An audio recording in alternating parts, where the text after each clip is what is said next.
তার উপরে চাপ বাড়ছে এবং গ্রামীণ অর্থনীতি দুর্বল হচ্ছে। আমরা গ্রামের সক্রিয়তা অক্ষুণ্ণ রেখে শহরের সুবিধা গ্রামে পৌঁছে দিতে চাই। আমরা গ্রামে উৎপাদন ও বিনিয়োগের সুযোগ বাড়িয়ে স্বনির্ভর গ্রাম তৈরি করব। আমরা স্থানীয় পর্যায়ে শাসন ব্যবস্থায় জনগণের অংশগ্রহণ নিশ্চিতে গ্রাম পার্লামেন্ট গঠন করব এবং এই পার্লামেন্টের হাতে স্থানীয় সমস্যার সমাধান ও উন্নয়ন তদারকির দায়িত্ব অর্পণ করব। আমরা স্থানীয় সরকার কাঠামোকে শক্তিশালী করার মাধ্যমে ক্ষমতার বিকেন্দ্রীকরণ নিশ্চিত করব এবং স্থানীয় সরকারকে স্থানীয় উন্নয়নের কেন্দ্রবিন্দুতে পরিণত করব।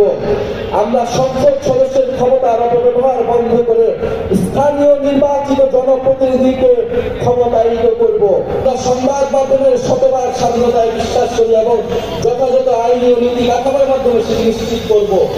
আমরা প্রেস কাউন্সিলকে যুগোপযোগী এবং কার্যকর করব। এছাড়া নির্দিষ্ট করে ব্যক্তি, গোষ্ঠী বা কর্পোরেশনের কাছে যাতে বহু গণমাধ্যমের প্রতিষ্ঠাতার মালিকানা কুক্ষিগত না হয়, রাজনৈতিক দলের স্বার্থের হাতিয়ার না হয়, সেটা নিশ্চিত করব।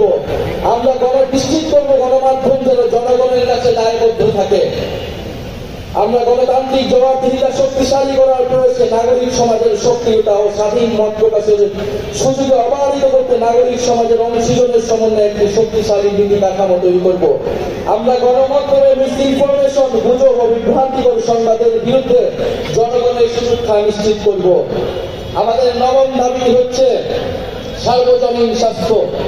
আমরা এমন একটি স্বাস্থ্য